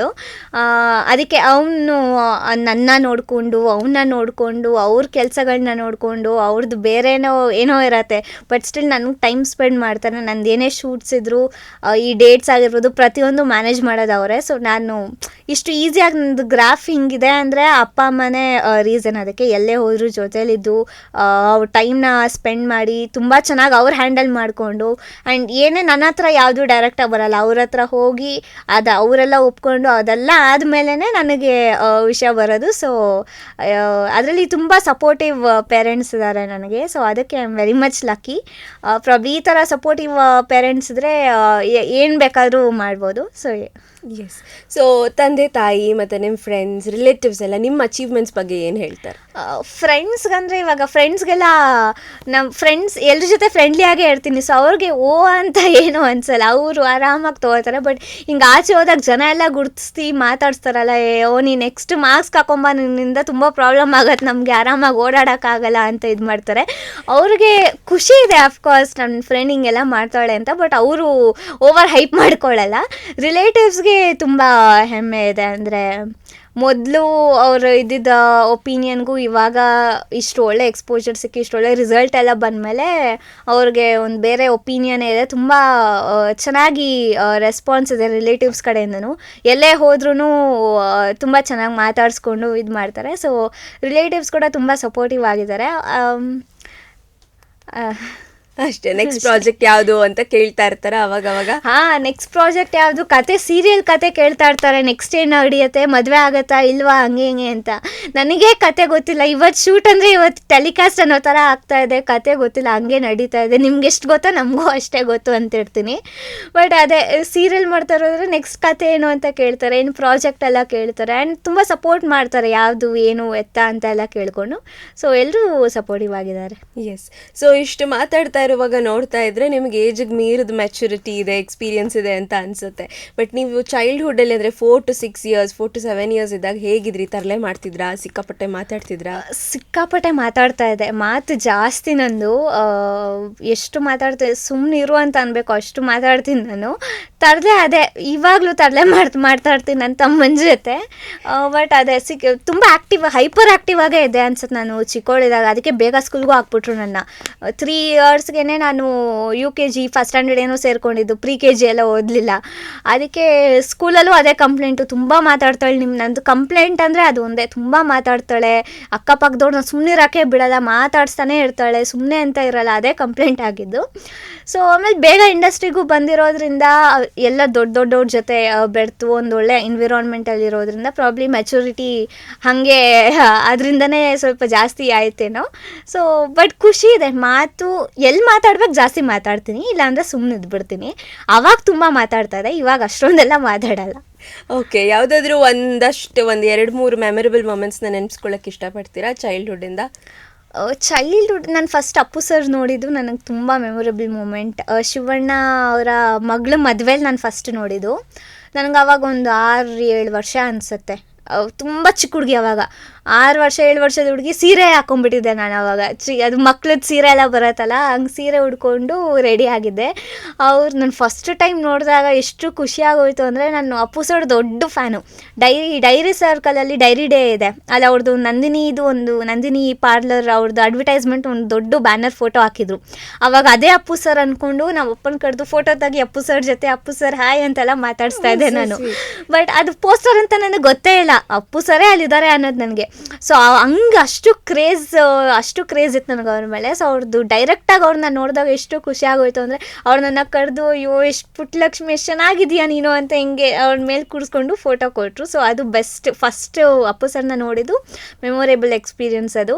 ಅದಾದಮೇಲೆ ಅವ್ರ ಜೊತೆ ಬಾಂಡಿಂಗ್ ಹೆಂಗೆ ಕ್ರಿಯೇಟ್ ಆಯಿತು, ಅದು ಹೆಂಗಾಯಿತು ಅಂತಲೇ ಗೊತ್ತಿಲ್ಲ. ಪ್ರತಿ ಸಲ ಅಟ್ಲೀಸ್ಟ್ ಮಂತ್ಲಿ ಒನ್ಸ್ ಅವ್ರನ್ನ ನೋಡಬೇಕು ಅನಿಸ್ತಿತ್ತು. ಅವಾಗ ಅವರು ಶೂಟಿಂಗ್ ಸೆಟ್ಗೆ ಹೋಗ್ಬಿಡ್ತಿದ್ವಿ, ಇಲ್ಲಾಂದರೆ ಮನೆಗೆ ಹೋಗ್ತಿದ್ವಿ. ತುಂಬ ಚೆನ್ನಾಗಿ ಮಾತಾಡ್ಸೋರು. ನಂದು ಬರ್ಡೇ ಸೆಲೆಬ್ರೇಷನ್ ಎಲ್ಲ ಅವ್ರ ಮನೇಲಿ ಮಾಡಿದೆ. ಅವ್ರು ನನಗೆ ಕಪ್ಪು ಪೆನ್ ಅದು ಇದು ಎಲ್ಲ ಗಿಫ್ಟ್ಸ್ ಆಗಿ ಕೊಟ್ಟಿದ್ದರು. ಸೊ ತುಂಬ ಖುಷಿ. ಅವ್ರ ಜೊತೆ ಸ್ಪೆಂಡ್ ಮಾಡಿದ್ದು ಎಲ್ಲ ಟೈಮು ನನಗೆ ಮೆಮೊರೇಬಲ್, ಯಾವತ್ತೂ ಮರೆಯೋಕ್ಕಾಗಲ್ಲ ಅದನ್ನು. So that is the best ನನಗೆ. Very nice. ಸೊ ಈಗ ತುಂಬ ಚಿಕ್ಕಂದಲ್ಲೇ ನೀವು ಆ್ಯಕ್ಟಿಂಗ್ ಸ್ಟಾರ್ಟ್ ಮಾಡಿದ್ರಿಂದ ಸ್ಕೂಲ್ಗೆ ಹೋಗ್ತಾ ಇದ್ರಿ ಆಗಿನೂ, ಆ್ಯಂಡ್ ಬೇರೆ ಬೇರೆ ಪ್ರಾಜೆಕ್ಟ್ಗಳು ಅಂತ ಬ್ಯುಸಿ ಇರ್ತಾ ಇದ್ರಿ. ಸ್ಕೂಲ್ ಡೇಸ್ನ ಅಥವಾ ಏನೇನಾದರೂ ಮಿಸ್ ಮಾಡಿಕೊಂಡೆ ಅಂತ ಅನಿಸುತ್ತಾ? ಸ್ಕೂಲ್ ಡೇಸ್ ಹೌದು, ಒಂದೊಂದ್ಸಲ ಅನ್ಸುತ್ತೆ ತುಂಬ ಮಿಸ್ ಮಾಡ್ಕೊಂಡೆ. ಅಂದರೆ ಇವಾಗ ಕೆಲವೊಂದು ಕಲ್ಚರಲ್ಸ್ ಮಾಡಿದಾಗ ಪಾರ್ಟಿಸಿಪೇಟ್ ಮಾಡೋಕ್ಕಾಗ್ತಾ ಇರಲಿಲ್ಲ. ಪಾರ್ಟಿಸಿಪೇಟ್ ಮಾಡಬೇಕು ಅಂದ್ರೂ ಈ ಕಡೆ ಡೇಟ್ಸು ಶೂಟಿಂಗ್ಸು ಅವೆಲ್ಲ ಇರ್ತಾಯಿತ್ತು. ಒಂದೊಂದ್ಸಲ ಮಿಸ್ ಮಾಡಿಕೊಂಡೆ ಅಂತ ಅನಿಸುತ್ತೆ. ಬಟ್ ಒಂದೊಂದ್ಸಲ ಪ್ರಾಬ್ಲಿ ಅವ್ರು ಎಕ್ಸ್ಪೀರಿಯನ್ಸ್ ಮಾಡದೇ ಇರೋದನ್ನ ಈ ಕಡೆ ನಾನು ಎಕ್ಸ್ಪೀರಿಯನ್ಸ್ ಮಾಡ್ತಾ ಇದ್ದೀನಿ. ಸೊ ವೈಸ್ ವರ್ಸ, ಒಂದು ಬೇಕು ಅಂದರೆ ಇನ್ನೊಂದು ಬಿಡಲೇಬೇಕು. ಸೊ ಒಂದೊಂದ್ಸಲ ಅನ್ಸುತ್ತೆ ಜಾಸ್ತಿ ಎಂಜಾಯ್ ಮಾಡಲಿಲ್ಲ ನಾನು ಸ್ಕೂಲ್ ಇದನ್ನ, ತುಂಬ ಹೋಗ್ತಾ ಇದ್ದಿದ್ದೆ ಅಪರೂಪ. ಮತ್ತು ತುಂಬ ಚಿಕ್ಕ ಸರ್ಕಲ್ ನಂದು, 3 ಜನ ಫ್ರೆಂಡ್ಸು, ಏನೇ ಆದರೂ ಅವ್ರ ಜೊತೆನೇ ಎದ್ರು ಬಿದ್ದರು ಅವ್ರ ಜೊತೆನೇ ಇರ್ತಾ ಇದೆ, ಯಾರ ಜೊತೆನೂ ಜಾಸ್ತಿ ಮಾತಾಡೋಕ್ಕೂ ಹೋಗ್ತಾ ಇರಲಿಲ್ಲ. ಬಟ್ ಒಂದ್ಸಲ ತುಂಬ ಒಳ್ಳೇದು ಅನ್ಸುತ್ತೆ, ಒಳ್ಳೆ ಚಿಕ್ಕ ಸರ್ಕಲು, ಅವಾಗ ಹೋಗು ಸ್ಕೂಲ್ಗೆ ಹೋಗು ಬಾ ನೋಟ್ಸ್ ಬರ್ಕೋ ಅಷ್ಟೇ ಆಗ್ತಿತ್ತು. ಬಟ್ ಈ ಕಡೆನೂ ಒಂದು ಒಳ್ಳೆ ಎಕ್ಸ್ಪೀರಿಯನ್ಸ್ ಇದೆ, ಸೊ ನಡೆಯುತ್ತೆ. ಎಸ್. ಸೊ ಅಡುಗೆ ಬರುತ್ತಾ? ಅಡುಗೆ ಪ್ರಯೋಗ ಎಲ್ಲ ಮಾಡ್ತಿರ್ತೀರಾ? ಮಾಡ್ತೀನಿ, ಪ್ರಯೋಗಗಳು ಮಾಡ್ತೀನಿ. ಒಂದು ಲೆವೆಲಿಗೆ ಅಡುಗೆ ಮಾಡ್ತೀನಿ, ಅಂದರೆ ತುಂಬ ಎಲ್ಲ ಬರಲ್ಲ. ಬೇಸಿಕ್ ಒಂದು ಅನ್ನ ಸಾಂಬಾರು ಕಾಫಿ ಟೀ ಅದೆಲ್ಲ ಮಾಡ್ತೀನಿ. ಬಿರಿಯಾನಿ ಕಬಾಬೆಲ್ಲ ಒಂದು ಸಲ ಟ್ರೈ ಮಾಡಿದ್ದೀನಿ. ಟ್ರೈ ಮಾಡಿದಾಗೆಲ್ಲನೂ ಚೆನ್ನಾಗಿ ಬಂದಿದೆ. ಯಾವಾಗಲೂ ಮಾಡೋಕ್ಕೋಗಲ್ಲ, ಸುಮ್ಮನೆ ಇವಾಗ ಮಾಡ್ತಾ ಇರ್ತೀನಿ ಅಷ್ಟೇ.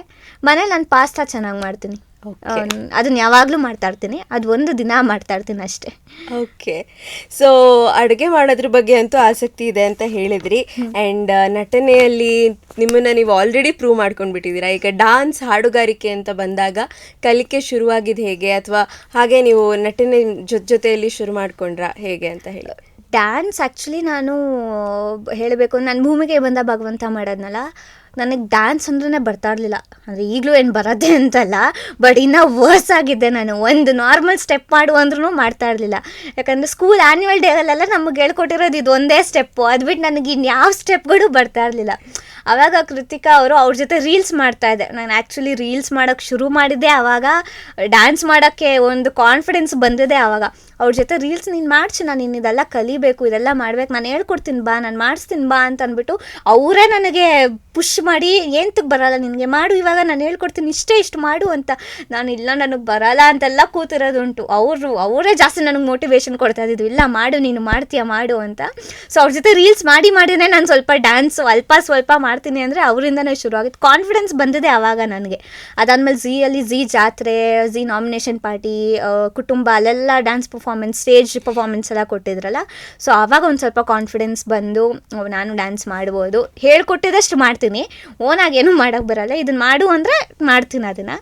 ಸೊ ಡ್ಯಾನ್ಸ್ ಒಂದು ತಕ್ಕ ಮಟ್ಟಕ್ಕೆ ಮಾಡ್ತೀನಿ. ಹಾಡೋದಂತೂ ದೂರದ ಪ್ರಶ್ನೆ, ತುಂಬ ಕೆಡ್ದಾಗ ಹಾಡ್ತೀನಿ ನಾನು.